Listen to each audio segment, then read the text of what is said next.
Now, one of the other things that I remember is actually that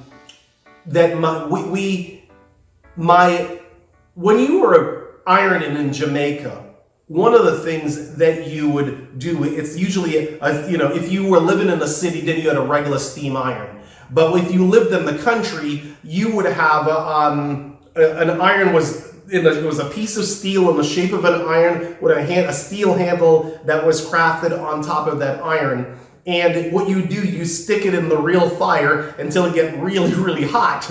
And then you'd wrap a towel around it, take it out of there, dip it in some water to take the edge off, and then you would iron the clothes. So we communicate to our mom that we needed an iron because we were all going to school, I think, at the very beginning when we got up there. Now, let me just kind of give you some background. My brother, I said that my grandmother had 10 kids. And so of all those 10 kids, 8 kids had moved away. But my two aunt that was left behind, Tat, which was her pet name, her real name was Audrey, and Dawn. And so Tat and Dawn were left behind, and it was living at that home. And it was just 2 bedrooms, and so somehow we figured it out.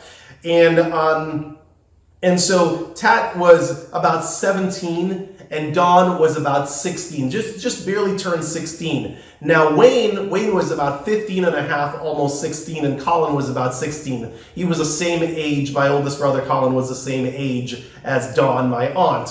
And so you knew there was going to be a power struggle because at this point, Tat and Dawn were, so sure of themselves that we were the authority. We are your aunt and you're going to listen to us. Of course, we're city kids. We never got that memo, and you saying your aunt means nothing to us. You don't have any authority over us. And so began the Great War.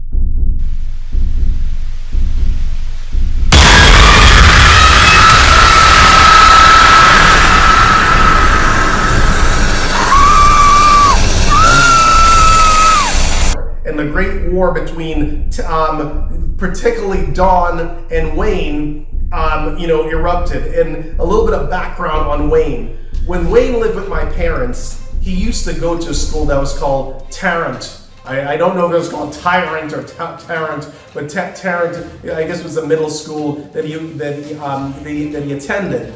And I remember my mother would sit there stitching his clothes because a pocket was always ripped off, his pants were always ripped up, and she'd sit there sewing, and she'd just going, I don't know what that boy does in school, I don't know what he does, okay, because Wayne was always constantly in a fight. He never backed down from a fight.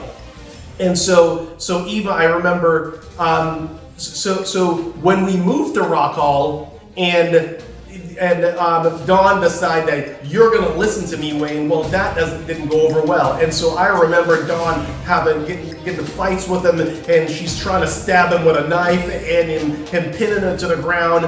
I also remember that steam iron that my mom sent us when we told her about the iron that we were using. So my mom sent an iron to Rock Hall, and my aunt was using it. Dawn was using it to iron.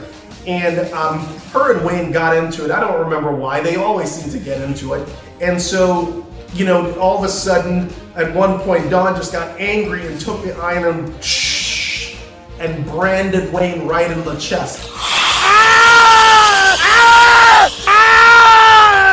And when you open the shirt up, you could see the steam holes imprinted from the iron in his chest there. And of course, that turned into an all-out war, and he's pinned it to the ground. Son of a real mess.